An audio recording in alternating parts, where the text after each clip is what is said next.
Her şeyin başladığı, tarih sayfalarının yeniden yazıldığı yer burası. Burada neredeyse bütün ülkelere vize almadan gelebiliyoruz. O rahatlık var. Yoksulluk endeksinde 130. sırada. Christoph Kolomb ilk Bahamalara geldiğinde keşfediyor ama burayı Hindistan sanıyor. 11 milyon civarı insan yaşıyor. 2 milyonu bu mega kentte yaşıyor. Ben böyle yerleri gezmeyi seviyorum bak. Her yerde bir anda nasıl polis oldu değil mi abi? Amerika kıtasındaki ilk kilise.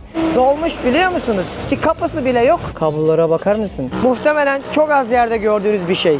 Arka mahalleleri burası. Adam arabaya çarptı, özür diledi gitti. Hoş geldiniz Domini'ye mi? Aa süpermiş. Vay vay vay. Sezer yine paraya kıymış, çok lüks bir yer tutmuş bize sağ olsun. Hiçbir güvenlik önlemi yok. Kolonyal dönemin ilk kentleşmesini Santo Domingo'da kuruyorlar ve sizlere böyle güzel bir bölüm izleyerek, keyif alarak yolculuklarımı göstereceğim. Bana da şahane bir Dominik gezisi olsun. İyi seyirler efendim. Türkiye'nin lider su arıtma markası Aura Sebilon Unique sunar.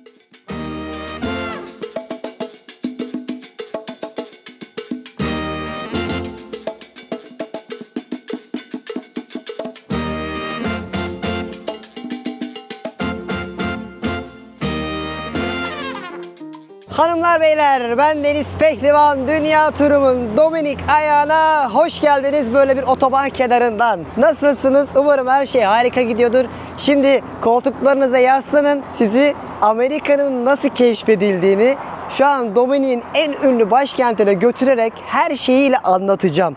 Arkamda harika yolları geçerek böyle yemyeşil bir tabiatın içerisinden bir önceki bölümde anlattığım La Romana bölgesindeki o harika adalar vardı ya, izlemediysen kesin izlemelisin. Oradan başkente kadar gideceğimiz yolculuğu gösteriyorum. Niye böyle bir yolculuk yaptık? Ülkenin doğusunu, güneyini, batısını neredeyse gördük. Ama başkenti görmedik. Ve size Dominik'e geldiğimde ne demiştim? En son bölümde hem ülkeyi anlamış olacağım hem de Amerika'nın keşfine dair bildiğim her şeyi anlatacağım demiştim. Bugünkü bölümde bunu izleyeceksiniz. Birlikte hem yolculuk yapacağız Dominik Cumhuriyeti'nde böyle yemyeşil bir coğrafyada hem de aynı zamanda başkente gidip gezeceğiz. Biraz da alışveriş yaparız, dolaşırız. Çünkü yarın yine uçağım var. Başka ülkeye gidiyorum. Bu benim kaçıncı olacak? 108 sanırım. Artık listeyi ben de kaçırdım. Bugün böyle hem gezip hem alışveriş yapıp hem dolaşıp böyle size güzel bir Dominik bölümü hazırlayacağım. Çaylar, çekirdekler hazırsa şu anda ya da beni günün hangi saatinde izliyorsanız, kahvaltıdaysanız sizlere böyle güzel bir bölüm izleyerek, keyif alarak yolculuklarımı göstereceğim. Bana da şahane bir Dominik gezisi olsun. İyi seyirler efendim. Dominik'te kavurucu bir sıcak var. Şu an öğle saatleri, bildiğiniz güneş var ya, beni öyle bir yakıyor ki şu an alnıma koy yumurtayı pişer. Öyle çok sıcak çünkü buranın ada sıcağını hissediyorsunuz. Böyle çok güzel yollar var. Hiç böyle gelişmemiş bir yer beklemeyin yol anlamında. Her yerde güzel bir benzin istasyonları var. Şimdi buradan yaklaşık 2 saatlik yolculuk yapacağız. Benzin de derken yolumuz uzun. İlginç bir şey söyleyeyim size. Bu benzin istasyonlarında bakın ne satıyorlar. Muhtemelen çok az yerde gördüğünüz bir şey. Bunu çünkü size diğer bölümlerde göstermedim. Bak benzin istasyonuna giriyorsun. İstersen içki de alabiliyorsun. Böyle tertemiz, pırıl pırıl bir benzin istasyonu. Ya bunu neden anlattım? Genelde gelişmemiş ya da gelişmekte olan ülkelerde bu manzarayı görürsünüz. Araba sürecek insanları alkole teşvik etmezsin değil mi? Sonuçta bu insanlar yolda duruyorlar ve araba sürerek yollarına devam edecekler. Bunu birçok Latin Amerika ülkesinde görüyorsun. Dominik'te de böyleydi. Birasından, şarabından her şeyi satıyorlar. O yüzden bu manzarayı gördüğünüzde şaşırmayın. Hatta bazılarında hoparlör koyup dans ediyorlar içeride. Benzin istasyonu olmasına rağmen. Buradan şimdi 2 saat boyunca başkente yolculuğumuzu yapacağız ve keyifli geçeceğine eminim. Hadi bakalım. Başlıyoruz.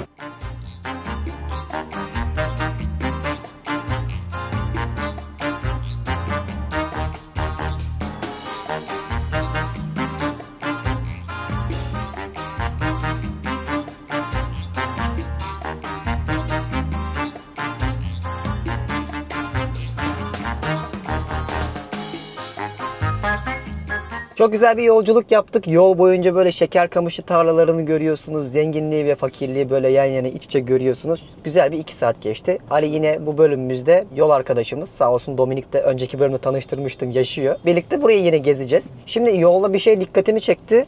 Ali de hatta az önce sen yine de kameranı çok dışarıya çıkarma dedi. Burası sonuçta ikilemler diyarı. Dominik Cumhuriyeti'nde insanlar günde 10 doları yaşamaya çalışıyorlar ve biz ülkenin en büyük kentinde, başkentinde en kalabalık yerindeyiz. Yolda zaten zaten o favela diyebileceğimiz Latin Amerika'daki gibi ne yazık ki gelişmemiş mahalleleri görüyorsunuz. Ama aynı zamanda bizim şimdi gittiğimiz yerde göreceksiniz çok lüks yerler de var. Bunu Sri Lanka'da da görmüştük. Hindistan'da da görüyorsun. Buranın da makus kaderi ne yazık ki. Şimdi bugünkü planımız şu. Hava sıcak. Önce bir serin bir yerlerde böyle AVM'de falan takılırız. Bir dinleniriz. Bir yemek yeriz. Alışveriş yaparız. Çünkü yarın yeni bir ülkeye gidiyoruz. Bir de benim hiç kıyafetim kalmadı. Hep aynı tişörtü giyiyorum. Hatta Instagram'da Allah aşkına şu tişörtlerini değiştir yazmış birkaç tane takipçim. Pardon, birkaç yüz tane. Ne yapalım, bizim de gezme şeklimiz böyle. Artık yavaş yavaş kıyafetlerim de böyle eskidiği için yenilemek istiyorum. Aynı zamanda Ali ile beraber hem bu kenti gezeriz hem de özellikle Amerika Vespucci ve Christoph Kolomb'a dair bu kenti gezerken size anlatacağım şeyler var. O yüzden mahalleye giriş yaparken size nasıl bir yere geldiğimi de aktarmak istedim. Hadi bakalım. Adam arabaya çarptı, özür diledi, gitti. Evet. Hoş geldiniz. Domini'ye mi? Normal bunlar. Kural falan yok burada. Mesela yolda dikkatimizi çekti. Soldan gelirken en kamyondur, otobüstür gidiyor. Kimse hiçbir şeye dikkat etmiyor. Nasıl normal? Bakalım göreceğiz. Mısır'da da şey vardı abi. Arabaların her yeri paramparça olmuş. Koli bandıyla bantlamışlardı. Oradan kötü değil. Yalan söylüyorum yani. Oradan daha kötüsünü muhtemelen Hindistan'da görürsünüz. Kente giriş yaptık. Arabamıza çarptılar. Böyle böyle ilerliyoruz şu anda.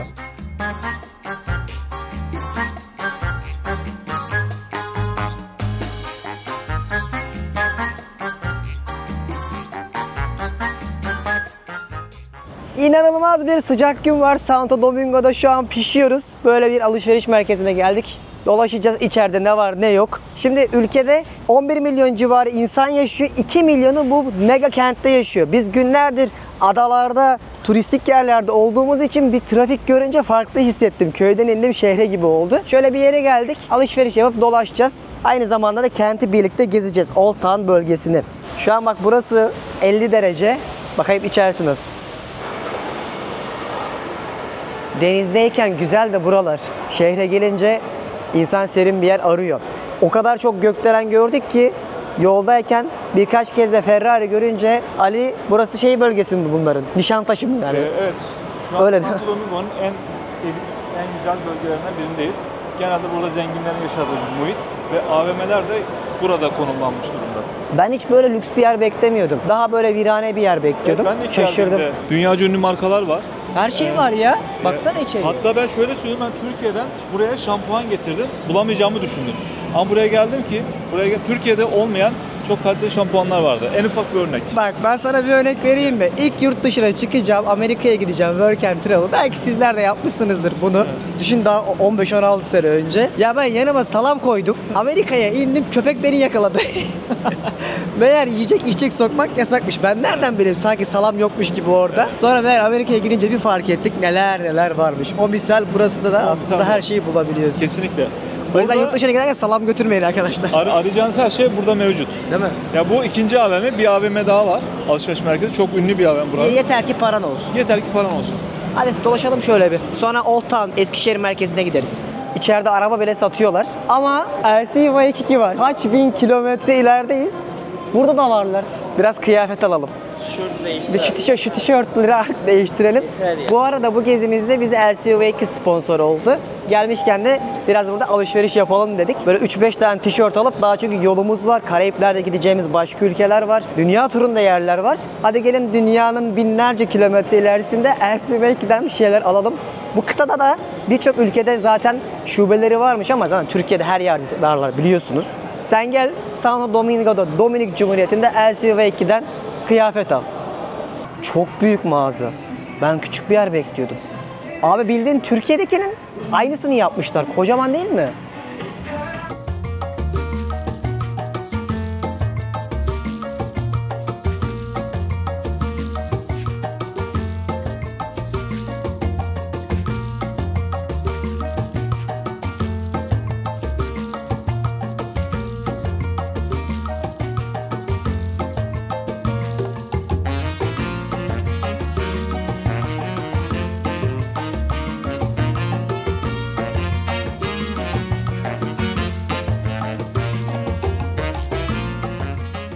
Ali de burada yaşıyor. O da buraya geliyormuş alışveriş yapmaya. Gerçekten ne aldın? Ürünler çok güzel. Çok tam yazlık. Ben de böyle bir şey alayım ya. Bu da çok ince. Belki ekranda görünmüyor ama gayet hoşuma gitti. katılıyorum. Dur ben bir Sezer şimdi benim için seçer. Sezer benim için ne seçtin kardeşim? Kendine mi seçiyorsun? Ben kendime seçtim. Bunlar çok yumuşak görünüyor. Efil efil kanka. Ha. Yazlık yerlerde giy. Bak şimdi- Yazlık yerlerde böyle şeyler giy. Hadi sen benim stil danışmanım. Stil danışmanlığı yap. Hadi beni baştan yarat. Baştan yaratayım kardeşim.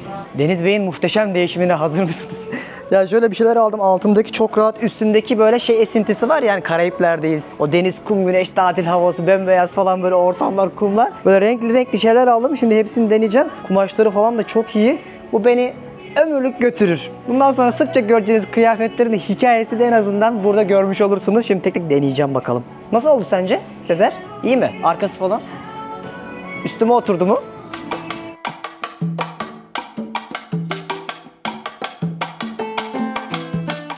Evet bu da güzel oldu bence. Ne diyorsunuz arkadaşlar? Beni bu kadar kıyafet denerken görememişsinizdir. O yüzden LCV2'ye teşekkürler. Beni 10 yılda bir böyle giydirmelerine için şimdiden mesaj vermiş olayım. Şaka maka. Güzel oldu hepsi. Alışverişi yapıyoruz şimdi. Burada bayağı bir şey aldık. Sezer falan da aldık. Güzel oldu. Bakalım. Birazdan daha bak bir şey daha göstereceğim. Bir dakika bir büyüyü bozmak istemiyorum. Anlatmam gereken bir şey daha var. Bekle. LCV2 bugün 5 kıtadaki 60 ülkede 1300 fiziksel mağazasına ulaşmış bir Türk markası. Dakikada 2000'den fazla ürün satılıyor. Bu da yılda 600 milyondan fazla ürün demek. Artık dünyanın birçok yerine gittiğinizde siz de LCV2'yi görebilirsiniz. Dünya genelinde 55 bin çalışana sahip, Güney Amerika'da 9 ülkede de 20 mağazaya ulaşmış durumda. Güney Amerika'dan Uzak Doğu'ya, Orta Asya'dan Avrupa'ya birçok ülkede her an LCV2 tabelasını görebilirsiniz. Hatta bizim bulunduğumuz şu andaki kıtada Peru, Ekvador, Costa Rica, Venezuela, Dominik Cumhuriyeti gibi ülkelerde de birçok kez LCV2'yi görüyor olacağız. Şimdi böyle çocukluğumun bana hatırlattığı detaylardan bir tanesi olan LCV2'nin logosu ve şu şekilde hatırlarsınız tasarımı vardır ama muhtemelen LCV2 isminin nereden geldiğini birçoğunuz bilmiyorsunuzdur. Aslında Fransız iki arkadaşın kurduğu bu markayı akabinde Türkler satın alıyor. Bu iki arkadaş da zamanında böyle Hawaii üzerinde uçarlarken, tatile giderlerken diyorlar ki biz bir giyim şirketi kurmak istiyoruz ama ismi ne olsun karar veremiyorlar bir şekilde. Ondan sonra Waikiki plajını çok beğeniyorlar, hoşlarına gidiyorlar. Tamam diyorlar bulduk. Le Copain yani iki arkadaş Waikiki plajı diyorlar. Buradan bir hikayesini bütünleştirip LC Waikiki markasını kuruyorlar. Muhtemelen sizler de bunun manasını bilmediğiniz için belki ortamlarda satmak istersiniz arkadaşlarınıza falan. Böyle bir hikayesinin olduğunu sizlerle ben de paylaşmak istedim. Ben de bu yolculuğumda öğrenmiştim. Böyle giyindik şık şık aldık kıyafetlerimizi. Sağ olsunlar bizi de giydirdiler. Kendilerine teşekkür ediyoruz. Şöyle bir artık mağazanın içerisinden çıkıp alışveriş merkezini Ali ile beraber dolaşıp bir yemek yeriz. Akabinde de artık Amerika'nın keşfine dair bildiklerimizi anlatmaya başlarız. Hadi bakalım. Thank you. Hadi görüşürüz. Bugün 5 kıtadaki 60 ülkede 1300'den fazla fiziksel mağazası var LCV2'nin. Dakikada 2000'den fazla ürün satılıyor ve bu da yılda yaklaşık 600 milyondan fazla ürünün satılması demek. Sadece Güney Amerika'da 9 ülkede LCV2'yi görebiliyorsunuz. O yüzden gittiğiniz birçok ülkede siz de LCV2'ye denk gelebilirsiniz. Burası artık yavaş yavaş dışarıda hava serinlemeye başladı, akşamüstü olmaya başladı. Mağazadan çıkıyoruz, birazcık daha dolanırız. Asıl Santo Domingo'nun merkezine, bu coğrafyanın kurulduğu yere götüreceğim sizleri. Hadi bakalım. Buradaki sıcak var ya arkadaşlar, hani LCV2 reklamını yaptık. Sağ olsunlar dünya turuma sponsor oldular. Ayrı tutuyorum AVM kısmını. Dubai sıcağı var şu an şehre geldiğimiz için. Yani bildiğiniz alev çıkıyor asfalttan. İyi ki de gündüzü böyle bir şekilde geçirdik. Şimdi serin zamanda o Eskişehir merkezini keyif alarak gezmek istiyoruz. Çünkü Ali böyle akşamüstü saatlerinde orası daha güzel oluyor. Hem tarihi bölgeyi gezmek hem de keyif alarak gezmek anlamında dedi. Oraya doğru ilerliyoruz. Yine trafik var. Kazamız mübarek ola. 20 dakika kadar yolumuz var.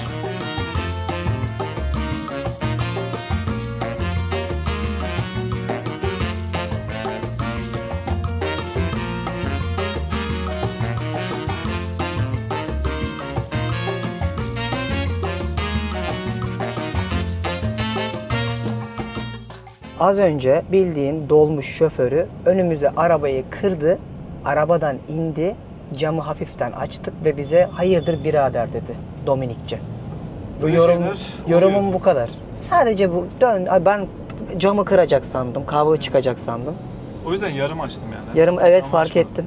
Yani elinizde kamera görseydi. Kalp krizi geçiriyordum. Eyvah dedim, şu an suratıma şeyi yedim. Falçatayı. Dominik'e hoş geldiniz. Ama bu ilk defa gördüğümüz bir şey. Muhtemelen burada da insanlar şehir stresinde, trafik stresinden dolayı böyle gergin. Zaten yaşadığımız yer buraya 2 saat uzaklıkta böyle bir kırsal bir bölge. Orada herkes pamuk şeker gibiydi. Yani trafik yok, araba egzoz dumanı yok. Herkes rahattı yani. Abi işte nerede büyük şehir var hep böyle oluyor. Bir stres, gerginlik. Ali adam vursa ne yapacaktık? Ben parayı yüzümden kazanıyorum. O da düşün. Video şu an açık. Sezer kardeşimiz var ya, salardık. Vallahi böyle bir şey yaşadık, çekmedim dedi. Nereye çekeyim? Korkudan sonra adamı bekliyorum ne yapacak diye. Vay be, bunu ilk defa yaşıyoruz bu gezide. Allah'ım yine başladı danslar. Arka mahalleleri burası. Bak biraz sonra gideceğimiz yer burasının bambaşka bir diyarı olacak. Yani resmen ülkenin ikilemini göreceksiniz. Tam Latin. Baksanıza her şey dışarıda. Tek katlı binalar, renkli evler, derme çatma yapılar. Her yerde kablolar şöyle bir caddede. Latin Amerika'nın izlerini görmeye başladık. Ben yine dikkatlice kameramı elimde sıkı sıkı tutuyorum. Baksana abi nerelere geldik ya. Her yerde bir anda. Kablolara bakar mısın? Evleri birbirine bağlamışlar kablolarla. Daracık sokaklar, tam Eskişehir merkezi. Daracık sokaklar. Teşekkürler. Kızlar misket yuvarlar. Kızlara koca vermiyor. Kocaman karılar. Arkadaşlar seçtiğiniz arkadaşınızı doğru seçin. Gerçekten herkesle yola çıkmayın. Şu yola çıktığım arkadaşlarıma bak. Açlık başımıza burada, ondan yemek yiyeceğiz. Adama yolun ortasında. Şurada. Ben böyle yerleri gezmeyi seviyorum bak. Her yerde bir anda nasıl polis oldu değil mi abi? Evet, Turizm bölgesi. Aynen. Nasıl hemen değişti. Bak dışarıda o kaos bitti. Turistik yere gelince polis asker görmeye başladık. Aman turizme bir şey olmasın diye. Bunu bu ülkede çok gördük. Birçok bölümde de anlattım. Şimdi detaylıca her şeyi açıklamaya bırakacağım. Oradan bakarsanız benim hem bu Dominik'e hem de bu Karayiplere dair bir dünya videom var. Buralara gelecekseniz dev rehberler olur sizler için. Burada neredeyse bütün ülkelere vize almadan gelebiliyoruz. O rahatlık var. Ama turizm anlamında en büyük iki ülkeden bir tanesi burada Dominik, diğeri de Küba. Aklınızda bulunsun. Genel olarak hiçbir güvenlik sıkıntısı yaşamasak da Dominik'te gezerken turizm noktalarını çok iyi koruyorlar. Evet. Çünkü ana gelirleri turizm. Daha bak buraya girdik, havası değişti. Evet. Burada her köşe başında polisler ve askerler beraber çalışıyorlar. Evet. Ve İngilizce de konuşuyorlar bu arada. Turizm polisleri diye geçiyor.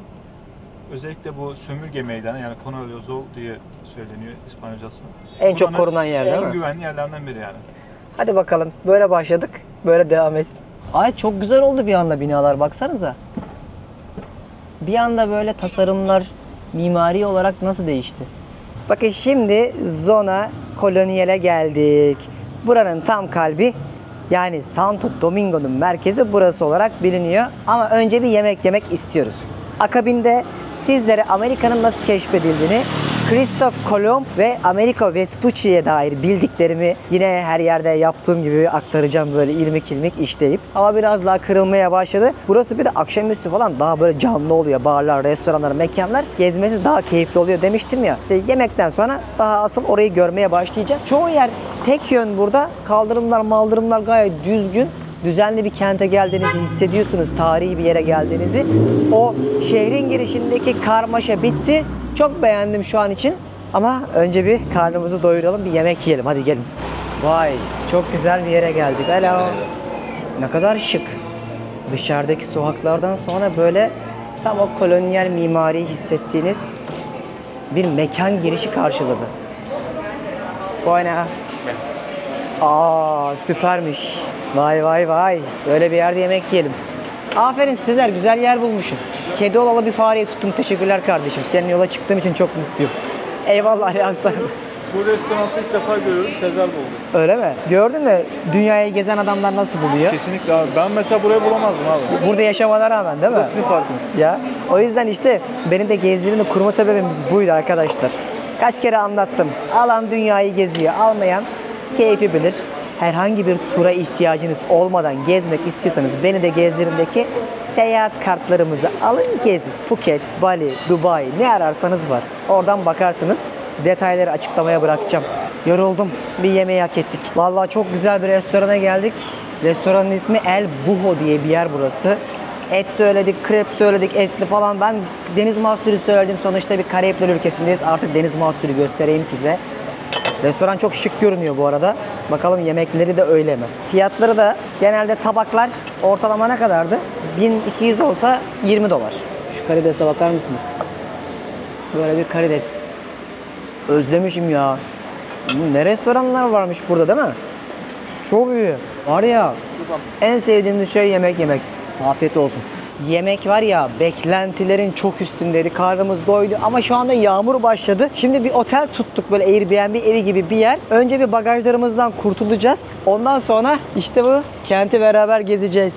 Her şeyin başladığı, tarih sayfalarının yeniden yazıldığı yer burası. Amerika'nın Amerika olduğu yeri size anlatacağım. Ama önce bir kaldığımız yeri de göstereyim. Sonuçta buralara gelirseniz nasıl yerlerde kalabilirsiniz, kaç para ödersiniz bilin. Öyle bir yemek kişi başı 20-30 dolardı. Biri el salladı ama niye salladı anlamadım. Otellerde genelde kişi başı 30-40 dolara falan geliyor ya da Airbnb'ler. Şimdi örnek bir yeri de size gelmişken bu başkentte de göstereyim, her yerde yaptığım gibi. Bir de dostlar, bu videoyu şimdi durdurun. Telefonunuzdan bir realin peşindeye girin ya da tabletinizden. Bu videoyu bir beğenip yorum yazar mısınız? Yani herhangi bir şey olabilir. Dominik'i sevdiniz mi? Ya da bir sonraki ülkem neresi olsun? Ya da video hakkındaki görüşlerinizi paylaşabilirsiniz. Çünkü algoritma için çok değerli. Bu ne yazık ki diğer türlü önermiyor YouTube. Böyle bir destekte bulunursanız seviniriz. Hadi gelin şimdi de kalacağımız evi göstereyim. Ve Ali abi, Ali ile ayrılıyoruz artık. Sağ olsun biz de Dominik'le ilgilendi. Beraber gezdik. Önceki bölümde de izlemişseniz zaten Ali ile tanışmıştınız. Teşekkür ederiz her şey için. Ben teşekkür ederim. Rica ederim. Türkiye'den buralara gelecek olanlar inşallah buraya geldikleri zaman yine sana ulaşırlar. Ulaşabilir arkadaşlar. Yardımcı olmaya çalışırız. Vallahi her şey için sağ ol abi. Rica ederim. Ülkeyi beraber gezdik. Şöyle bir yere bıraktı bizi. İnşallah başımıza bir şey gelmeden sağ salim buraları gezeceğiz. Hadi bakalım. Sezer yine paraya kıymış, çok lüks bir yer tutmuş bize sağ olsun. Hiçbir güvenlik önlemi yok. Bence o da güzel çıkacak gibi. Ne ara çıktı eleman ya? 5. kattan mı tuttuk? Güzel mi? Vallahi 60 dolara bedava mı? Azıcık rutubet var ama bak tuttuğumuz yerde böyle bize ait bir mutfak var. Şurada oturabiliyoruz. Şurada buzdolabımız var. Burası duş, tuvalet kısmı fena değil. Şurası teras kısmı, ayrı anahtarlarla çıkılıyor ama güvenli diyor. İnşallah bir şey olmaz. Şurada bir televizyonumuz var. Bu gece buradayız. Bir de teras varmış. Asıl burayı satıyorlar. Dur bakalım. Ah, it looks fantastic. So I can see all the Santo Domingo Old Town, ha? Böyle bir yerdeyiz aslında. Bu gece buradayız. Şurada bir oturma alanı yapmışlar. Terası kullanabiliyorsun. İstersen gelip burada masanı, bilgisayarını koyup çalışabiliyorsun. Kahveni içiyorsun. Bir tarafında da kentin bu yüzünü görüyorsunuz. Şu an tabii yağmurlu. Ama böyle biraz kaotik, yani tam merkezinde değiliz. Böyle 700 metre kadar yürüme mesafesinde. Burası daha uygundu bütçe olarak. O yüzden burayı tuttuk. Çünkü bir gece kalacağımız için siz sonraki bölümde başka bir ülkeyi izleyeceksiniz. 100 kaçıncı ülkem ben de unuttum. Görürüz sonraki bölümde. O yüzden böyle çok otellik işimiz yoktu. Zaten ilk günler burayı hatırlarsınız geldiğimde en ünlü yerinde kalıp güzel bir resortta tatil yapmıştık Punta Cana'da. O bölümlerin de hepsini açıklamaya bırakacağım. Ne yazdıysam sıralı olarak bakın.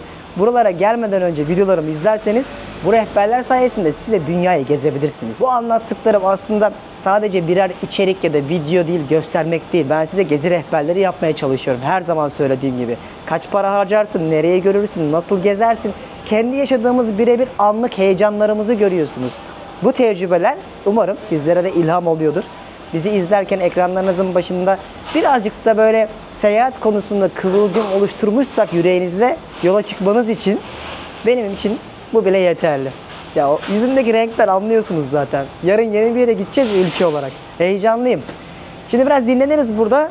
Akşam yağmur dinmeye başladığında o Old Town, Eskişehir merkezinde birlikte gezeriz. Yağmur dindi. Artık güneş de açmaya başladı. Hava kırıldı. Şöyle bir Eskişehir merkezini dolaşmaya başlayalım. Sokaklardaki ilk manzara yine bu trafik. Şöyle gidelim. İleride ünlü bir caddeleri var. Oradan gezmeye başlayacağım. Şimdi burası hiç turistik bir yer değil. Yani görme anlamında çok bir zenginlik vaat etmiyor. O yüzden insanlar buraya sadece başkenti uçmak için geldikleri bir durak olarak kullanıp yolculuk yapıyorlar. Buradan sonra adanın farklı yerlerine geçebiliyorsunuz. O yüzden benim de ilk izlenimlerim yani ulan iyi ki Santo Domingo'ya geldik. Çok güzel bir başkent vesaire asla demedim. Ya zaten bu Orta Amerika ülkelerinin alayının kentleri rezildir. El Salvador, Honduras, Guatemala, Nikaragua bunlar çok kötüdür genel olarak. Asla da önermem. Ama mesela Dominik Cumhuriyeti bu coğrafyada en çok turist ağırlayan ülkelerden bir tanesi olduğu için o plajları vesaire de çok iyi korumuşlar. İyi biliyorlar bu işleri. Santo Domingo'da ne var derseniz Google'a Santo Domingo'da ne yapılır yazın. Türkçe kaynak çıkmıyor. O derece neredeyse hiçbir şey yok. Bir elin 5 parmağı kadar bile yok.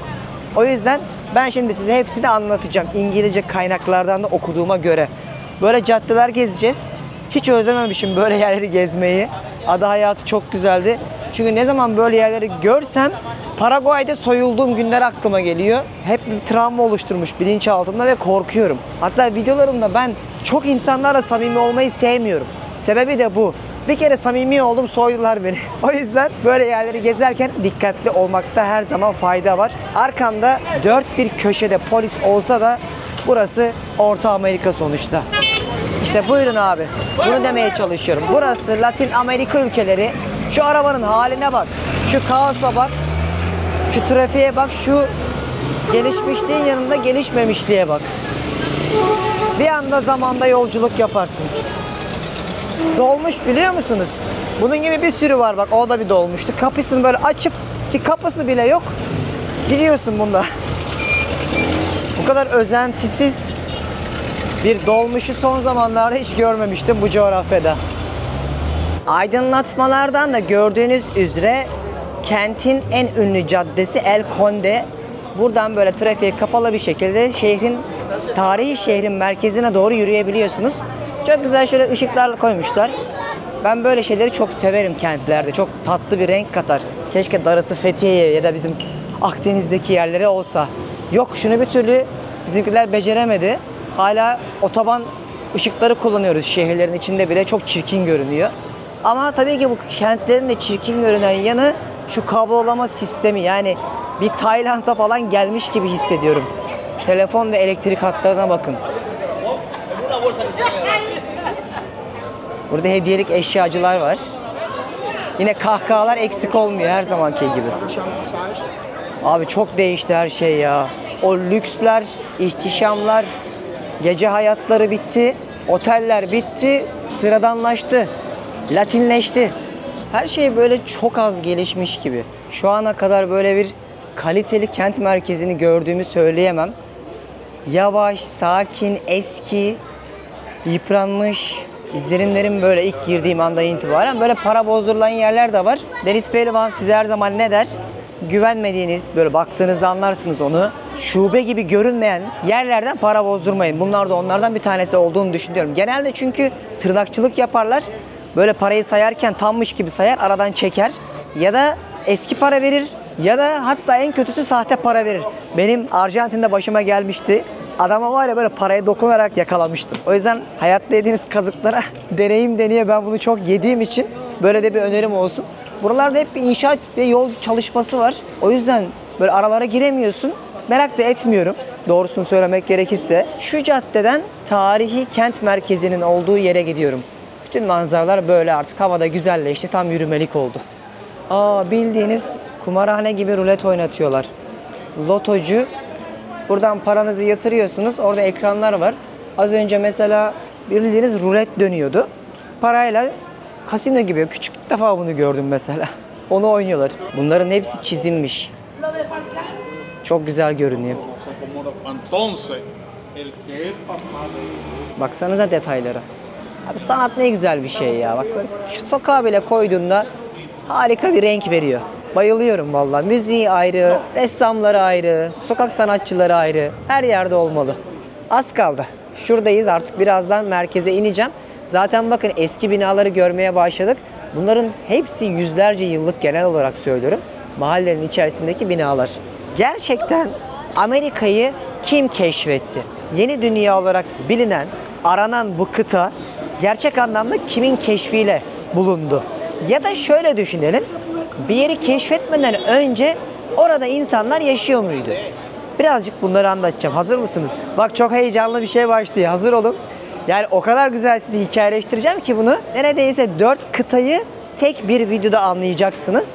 Ve bunların hepsine de ben bizzat gittiğim için hepsine hakim olduğumdan dolayı böyle bir bağı kurarken keşfinden, buraya gelişlerinden, buradan sonra yapılanlardan, Afrika'dan, Asya'dan örneklerle anlatacağım.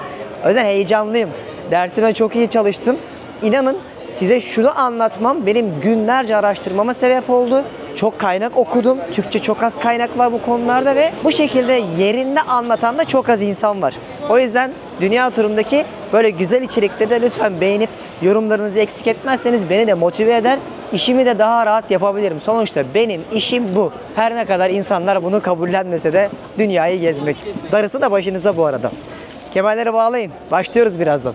İşte hikayenin başladığı parka hoş geldiniz. Burası Columbus Parkı olarak bilinen kentin tam ortasındaki en ünlü yerlerden bir tanesi. Ve ilk sorduğum sorunun sizlere cevabını vereyim isterseniz.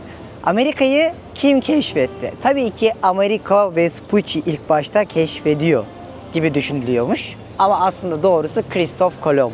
O yıllarda 1400'lü yılların sonuna doğru dünyada bir ticaret savaşı başlıyor. Aslında Afrika ve Asya özelinde sömürmeyi düşünen Avrupa ülkeleri aralarında artık bir mücadelenin içerisine giriyorlar. Burayı da Christoph Kolomb ilk Bahamalara geldiğinde keşfediyor ama burayı Hindistan sanıyor. Hatta amacı da Hindistan'a batıya doğru gidip ulaşmak.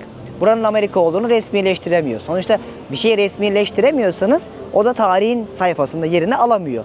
Her ne kadar böyle olsa da ki ondan daha önce de burayı keşfettiğini düşünen insanların da olduğu söyleniyor. Ama bunlar sonuçta Batı'nın yazmış olduğu tarih notları. Rönesans döneminde size Floransa'da Rönesans'ın başladığı bir aileden bahsetmiştim. Medici ailesi. İşte Amerigo Vespucci'nin de bunlar akrabaları, arkadaşları. Bunlar o kadar zenginler ki diyorlar ki git yeni dünyayı keşfet. Ve Amerigo Vespucci'ye para veriyorlar. Ekibiyle beraber Amerika'ya geliyor. Amerika'ya geldikten sonra 1500'lü yılların başında da resmi olarak buranın bir kıta olduğunu, ilk o zamanki haritacının ismini hatırlamıyorum, o belgeliyor. O yıllardan itibaren de işte kıtanın adı Amerika kıtası oluyor. Aslında Kolomb buraları keşfediyor, bu meydana kadar ismi veriliyor, buralarda yaşıyor ama resmi olarak bunu belgeye dökemedikleri için, yani haritasını çıkarıp buranın bir kıta olduğunu kanıtlayamadıkları için tarih kitaplarına kıta anlamında Amerigo Vespucci'nin isminde görmeye başlıyoruz. Tabii insanların düşündüğü en büyük soru şu: önceden burada kimler yaşıyordu? Yani koca bizim dünyamızda batıdan gelecek 2 tane gemiye mi bakıyordu insanlık? Hayır.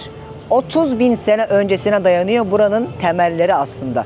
Biz tarihi hep Batı'nın ağzından, kağıtlar üzerinden biliyoruz ama yazılı olmayan tarihler de var.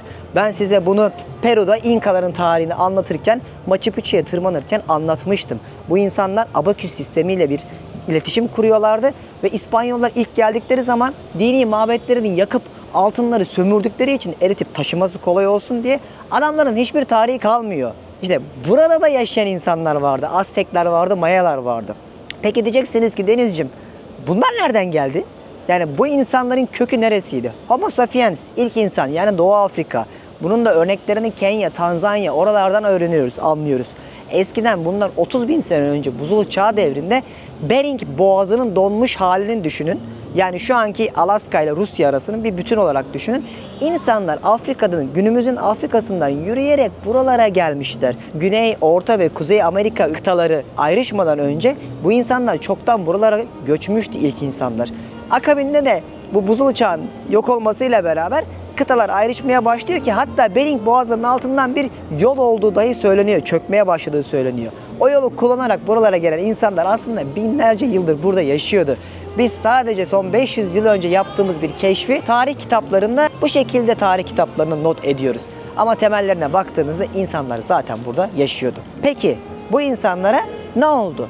Hadi gelin şimdi o kısmı anlatayım. Günümüzün Avrupa Birliği, yani Birleşik Krallık, İspanya, Portekiz, İtalya gibi ülkelerin temel zenginlikleri böyle Afrika ve Asya, Amerika kıtalarındaki ülkelerin sömürülmesinden gelinir. Ve bu kolonyal dönemde 1500'lü yıllarda başladığında amaçları ticaret yapmaktır. Ve öyle ki burada çalışmak için dahi Afrika'dan köle ticaretini yapmaya başladıkları dönemlerdir. Bu para hırsı işte ne yazık ki buradaki yerlilerin katledilmesine sebep oluyor. Düşünün, Avrupa'daki o karanlık dönem, yani o karanlık çağda, orta çağ dönemlerindeki o düşünmenin dahi yasak olduğu bir dönemde Rönesans'ın hayata geçmesiyle beraber toplum diyor ki artık yeter kilise, senin sözün geçmeyecek. Bundan sonra biz düşünebileceğiz, kitap okuyabileceğiz, araştırabileceğiz, düşünce özgürlüğü gelecek diyor. Ve bu düşünce özgürlüğünü de işte ticaretle beraber o Medeci ailesi fonluyor. Diyor ki gidin bize zengin yerler bulun, ne pahasına olursa olsun diyorlar ve buralara geliyorlar. Buralara geldiklerinde de çok fena can alıyorlar.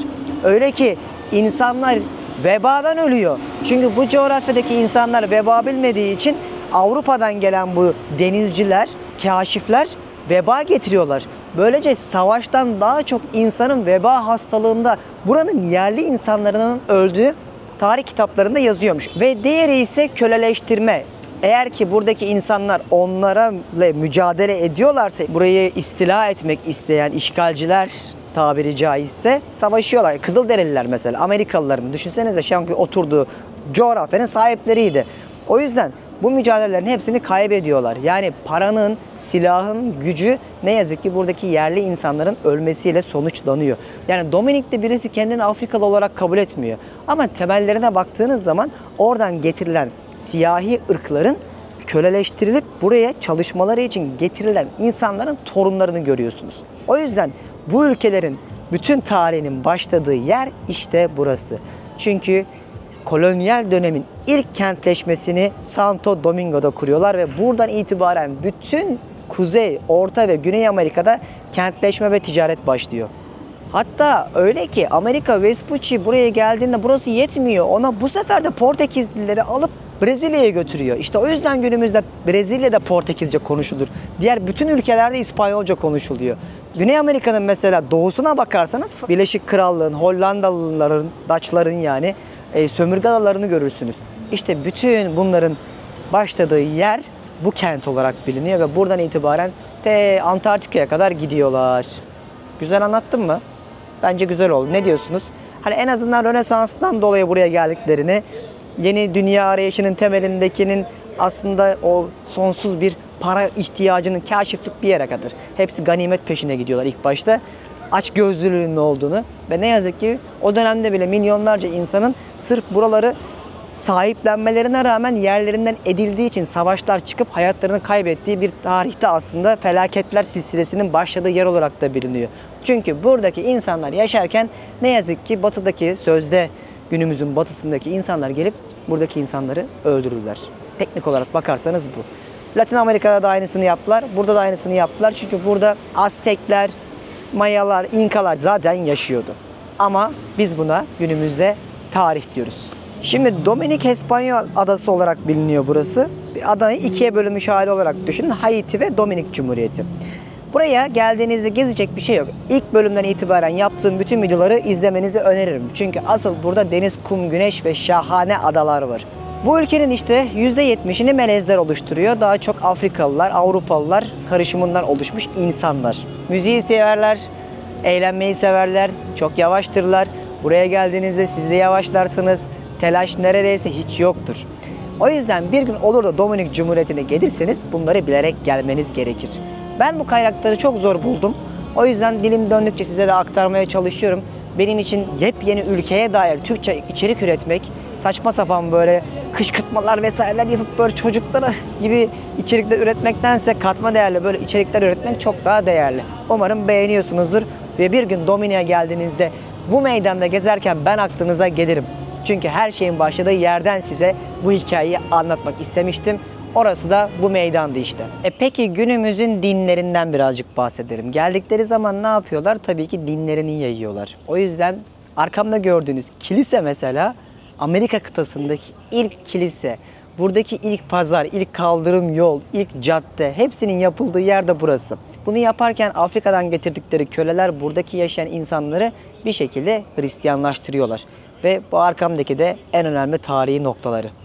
Artık akşam oldu, böyle sokaklarda dolaşarak kendimi böyle tarihi meydanın olduğu yerlerde kaybediyorum. Burası da en ünlü yerlerden bir tanesi. Şurada çok güzel restoranlar, kafeler var. Görüyorsunuz ne kadar şık ve o tarihin ambiyansını hissettiğiniz güzel yerlerden bir tanesini yapmışlar.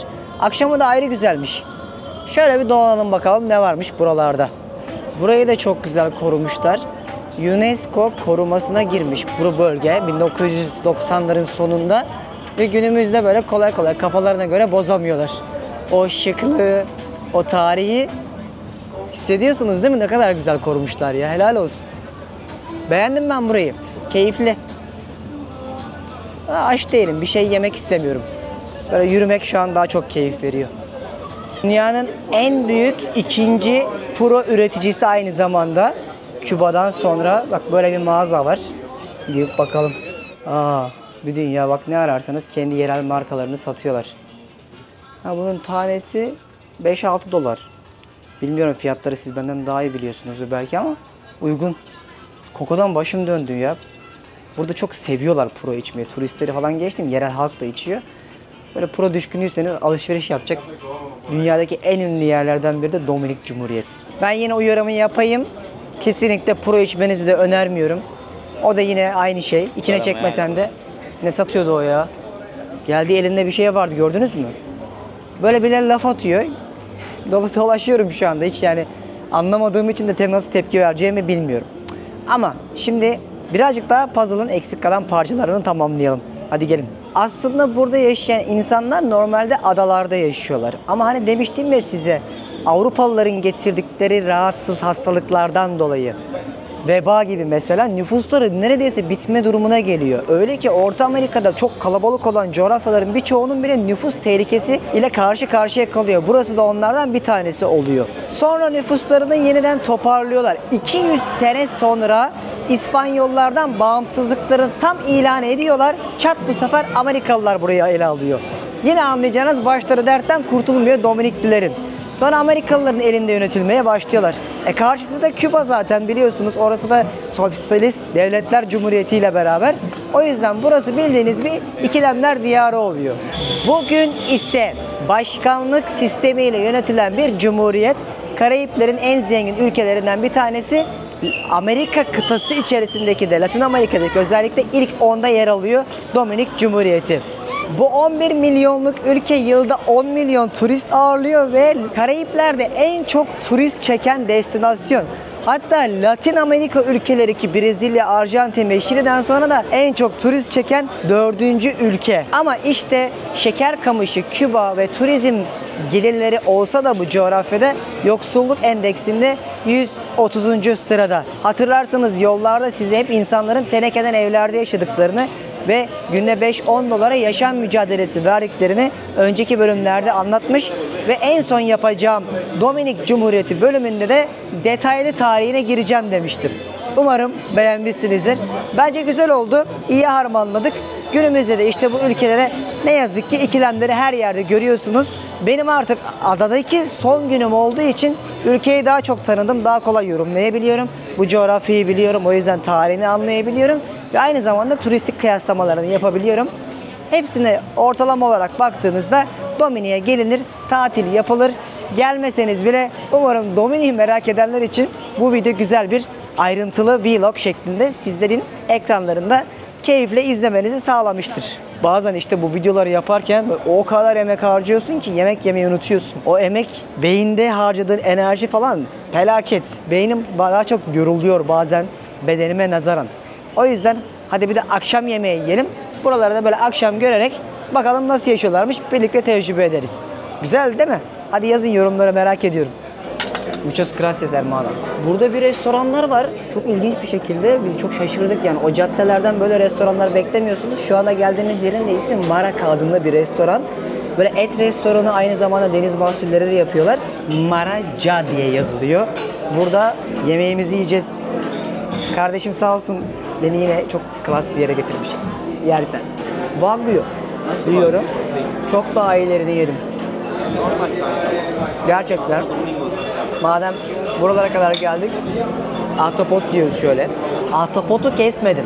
Elimle ayırdım. Harika. Bu çok güzel. Bence et de çok güzel olacak. Dominik'teki son akşam yemeğimizi yiyebiliriz. Afiyet olsun.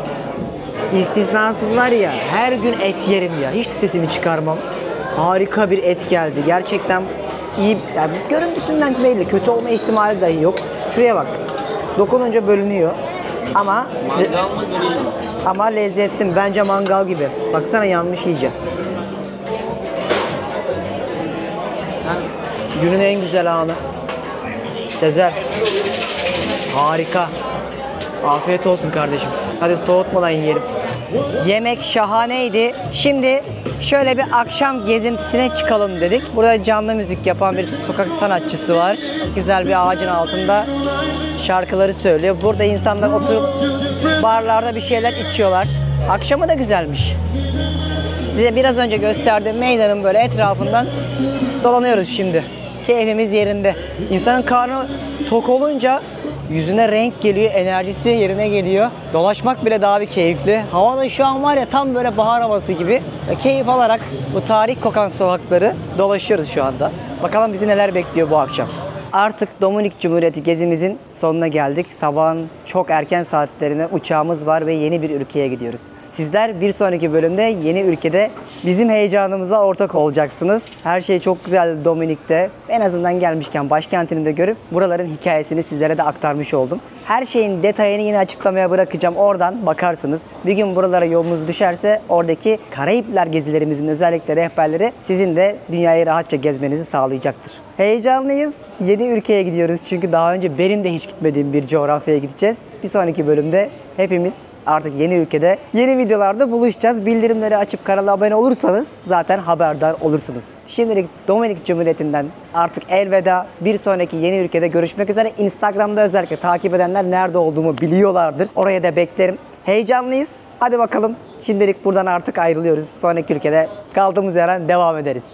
Türkiye'nin lider su arıtma markası Aura Sebilon Unique sundu.